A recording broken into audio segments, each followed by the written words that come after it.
Coming to you live from Myriad 2018, again brought to you by Everledger and Invest Sunshine Coast. And I'm here with Michael Twomey. Twomey, that's right. Twomey, silent W. Everyone gets a bit confused, but thanks for having me on. And you're from SOOW with a double O. That's correct, SOOW with a double O. So our business is focused about bringing consumers and corporates together. We're a customer-first data management platform. So within the data industry is in a really big identity crisis. Who owns the data and for what reason did I as a consumer sign up?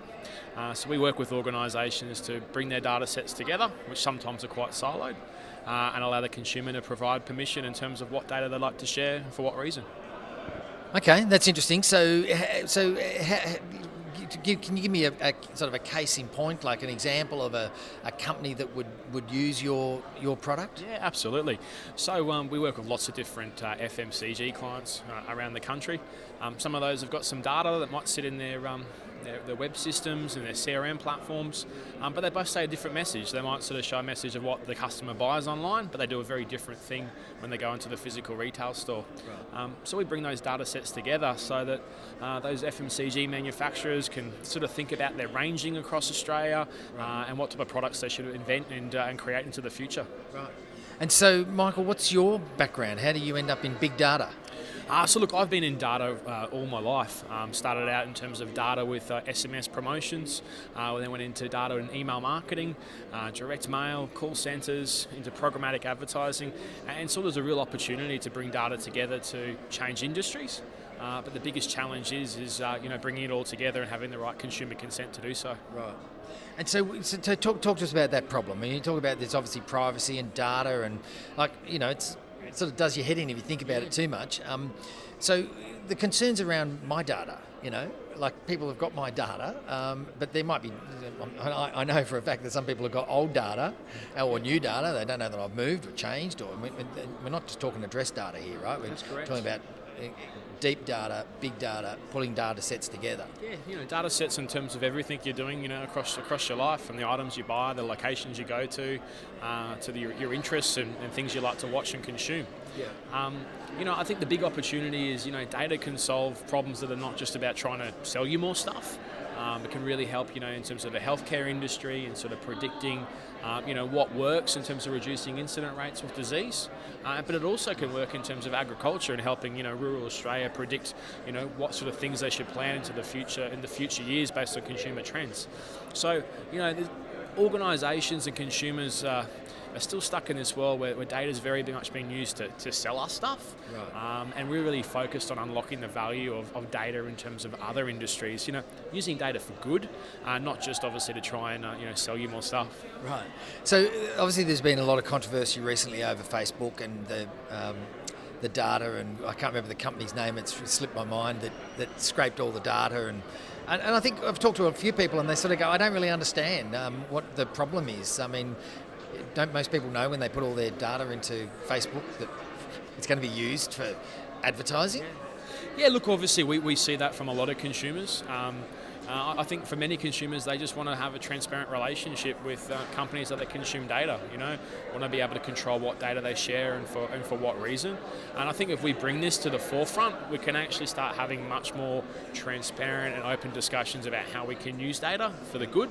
At the moment, I fear everyone's sort of sitting behind closed doors a little bit, and they don't want to talk too much about it. Yeah. And obviously, at SOOW, we're wanting to sort of strive to bring the world's data together and allow the world's data to talk.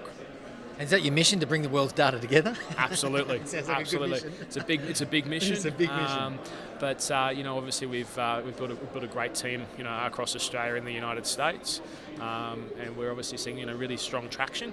Yep. But again, the challenge is attending events like this and having discussions with industries about what we can do, because as I said earlier, data is not just about sort of trying to sell you more stuff. It definitely can sort of have a lot of benefit and a lot of social benefit. And so we've had a really great time at Myriad exploring some of those use cases in industries that we hadn't thought of before. Yeah. And so where are you at in terms of your lifespan? How long have you been around for? And you say you've got some traction, but where do you think you're at? Yeah, so look, obviously we were in stealth mode for 12 months. We very much went out to the market, looked at validation. We achieved obviously annual recurring revenue in excess of $2 million, which is obviously, in some of the startups I've been involved in, was a great achievement in less than 12 months. Our focus now is really to sort of come forward and talk about data in a positive sense, and talk about how we can, as I said, bring the world's data together to talk.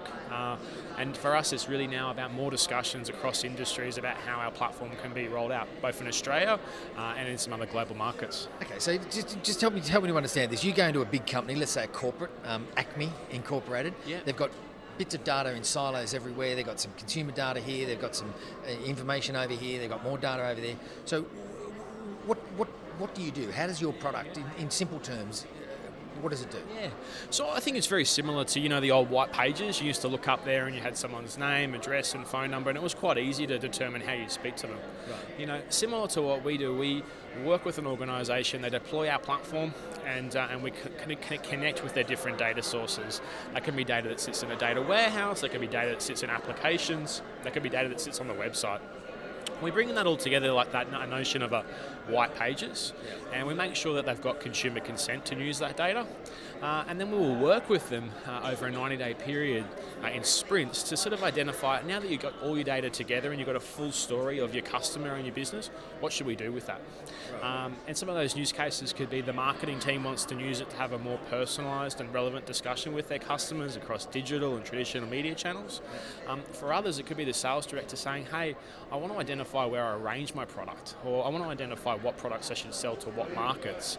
And then we've seen other use cases which really comes down to, now I've got all this data together, it helps with my financials, my finance team in terms of what they're trying to do. But again, we obviously work through those use cases. To date, our use cases focus in media, FMCG, healthcare and agriculture.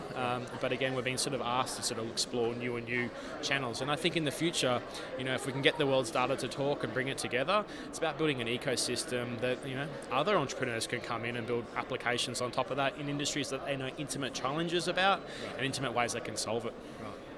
And so what's next for SOOW? Global domination? You're in the US, you mentioned?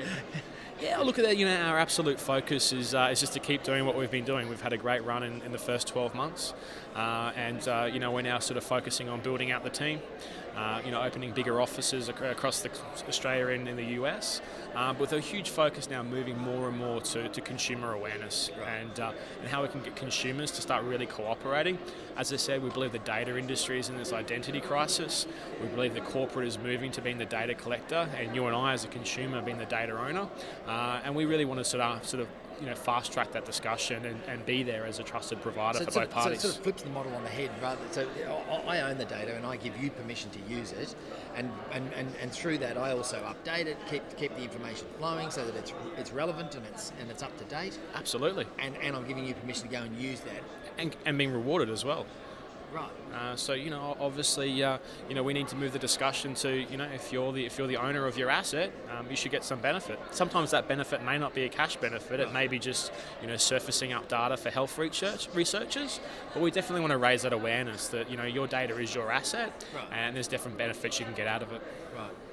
Well, there you go. Yeah, we've moved off camera a bit. A little bit, yeah. Your data is your asset, so we'll leave it there. Thanks, Michael. All the best with you, nice to meet you. And good luck. And we'll be interested to follow your progress. Cheers, Lee. Thanks buddy. Cheers, mate. Bye.